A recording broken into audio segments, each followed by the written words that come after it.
यदा यदा हि धर्मस्य ग्लानिर्भवति भारत अभ्युत्थानं धर्मस्य तदात्मानं सृजाम्यहम् परित्राणाय साधूनां विनाशाय च दुष्कृतां धर्म संस्थापनार्थाय संभवामि युगे युगे।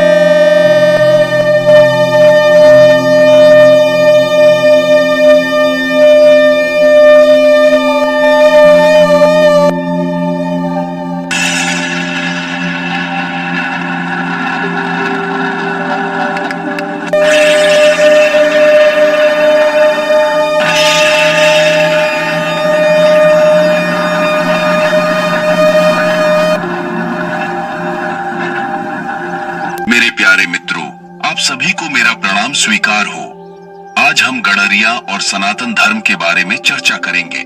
क्या गडरिया और सनातन एक दूसरे की उत्पत्ति है या दोनों एक ही है? तो आइए इस वीडियो को पूरा देखने के बाद ही पता चल पाएगा। तो आइए वीडियो को शुरू करते हैं। प्राचीन वैदिक युग में हमारी पृथ्वी ग्रह के मध्य भाग में स्थित भूभाग को हमारे आर्यजन पूर्वज आर्यावर्त के नाम से संबोधित किया करते थे, जो वर्तमान में आज भी है। लेकिन वर्तमान में यह आर्यावर्त खंड कई खंडों में बंट करके आर्यावर्त नाम विलुप्त हो गया है। अब यह आर्यावर्त नाम केवल हमारे वैदिक साहित्यों में ही सिमट कर रह गया है।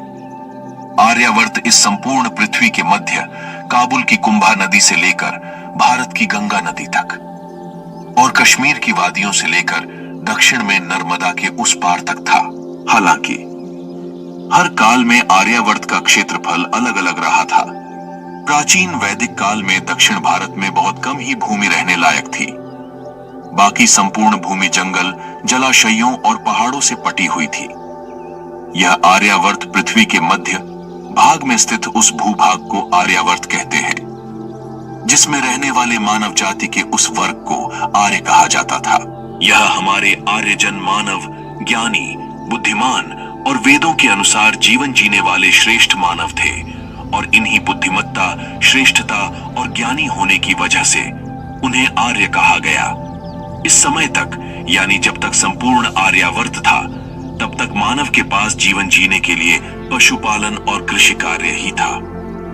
पशुपालन में सबसे मुख्य कार्य भेड़ पालन ही था। इस भेड़ पालन कार्य से आर्यजन दूध और वस्त्रों की आपूर्ति कर पाते थे।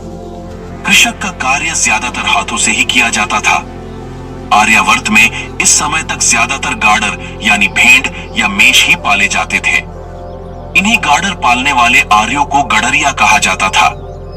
गाडर और मेष संस्कृत शब्द है इन्हीं भेड़ पालने वाले आर्यों यानी गडरियों को। संस्कृत में वृषणिपाल, मेषपाल, अविपाल, गड्डरिक और भ्ररिक कहा जाता था। दूसरी तरफ भेड़ को भी संस्कृत में अवि, औरभ्र, उर्भ्र, गड्डर, मेष और वृषण जैसे नाम दिए गए थे।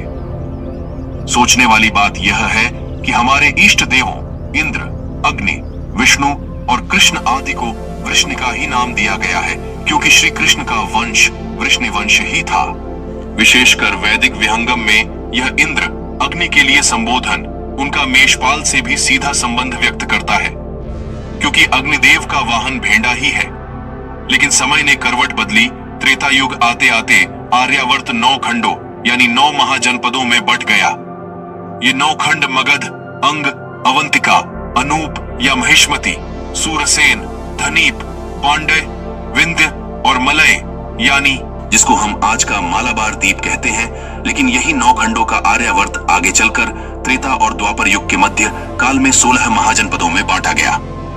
ये 16 महाजनपद कुरु, पंचाल, शूरसेन, वत्स, कौशल, मल्ली, काशी, अंग, मगध, वृज्जि, छेदी, मत्स्य, अश्मक, अवंतिका, गांधार और कंबोज थे। ये 16 महाजनपद सभी आर्यों के गढ़ कहे जाते थे। और इन्हीं गढ़ों में रहने वाले आर्यों को गडरिया कहा जाता था। आर्य और गडरिया कोई जाति विशेष नहीं है, बल्कि जीवन जीने की एक विचारधारा थी। जैसे जैसे लोगों ने इस विचारधारा को त्यागते गए, फिर वही त्यागने वाले लोगों ने अपने बाप दादाओं के कुल के नाम पर और कर्मों के आधार पर अपने आप को संबोधित करने लगे, जो आगे चलकर वंश या समुदाय का उदय हुआ। अब तक तो आप सभी समझ ही गए होंगे कि गडरिया कौन है और क्या है। अब फिर एक बार आगे बढ़ते हुए सनातन धर्म पर आते हैं। सनातन धर्म पर या सनातन धर्म के बारे में लोगों को गलत जानकारी मिलने की वजह से लोग समझ ही नहीं पाते हैं आखिर सनातन है क्या चीज। सोशल मीडिया पर आपको सनातन का अर्थ बताने वाले बहुत सी वीडियो मिल जाएंगी, लेकिन इन वीडियो में आपको मूल जड़ तक कोई नहीं पहुंचाएगा, क्योंकि ऐसा करेंगे तो उनकी श्रेष्ठता खतरे में पड़ जाएगी। खैर, छोड़ो इन बातों को, हम सनातन के मूल मुद्दे पर बात करते हैं। सनातन का शब्द दो शब्दों से मिलकर बना है, सन प्लस आतन। अब इस सन प्लस आतन में हम सबसे पहले सन का मतलब समझेंगे। हमारे भारतीय समाज में सन का मतलब रेशे, बाल और रुई होता है। यही रेशे, बाल और रुई वैदिक युग में दो तरह से प्राप्त किया जाता था। पहला गाडर या भेंड से, दूसरा पटुआ वनस्पति से। पटुआ या पटसन तो बहुत बाद में आर्यों ने खोज की। उससे पहले भेंड के बाल को ही अपनी जीवनचर्या में शामिल किया, बाद में पटुआ या पटसन को। अब इसी रेशे को तैयार करने के लिए भेड़ों के शरीर से बिना हिंसा किए निकाला जाता था। लेकिन बाल निकालने की क्रिया भेड़ के लिए तो कष्टदायक तो थी ही। इसी भेड़ के बाल निकालने की क्रिया को आतन कहते हैं। आतन का मतलब यातना, पीड़ा, कष्ट, तानना, फैलाना या विस्तृत करना होता है।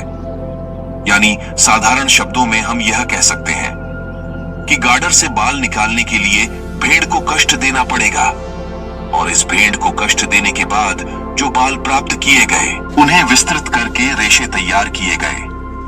अब इन्हीं रेशों को सन कहा गया। इसी सन या रेशों से आर्यजन वस्त्र बनाने का कार्य करते थे, और ऐसा कार्य करने वाले आर्यों ने अपने आप को सनातनी कहना शुरू कर दिया। आखिरकार समय बदलता रहता है। बाद में मानव ने पटुआ या पटसन वनस्पति को भादों कुंवार में तालाब या झीलों में सड़ाकर इससे सन की प्राप्ति की। अब इसी पटुए के सन और भेड़ के बाल को मिलाकर कंबल, गलीचा आदि कई प्रकार के वस्त्रों को मानव ने अपनी जीवनचर्या में उपयोग आने वाले वस्त्रों का उद्भव हुआ।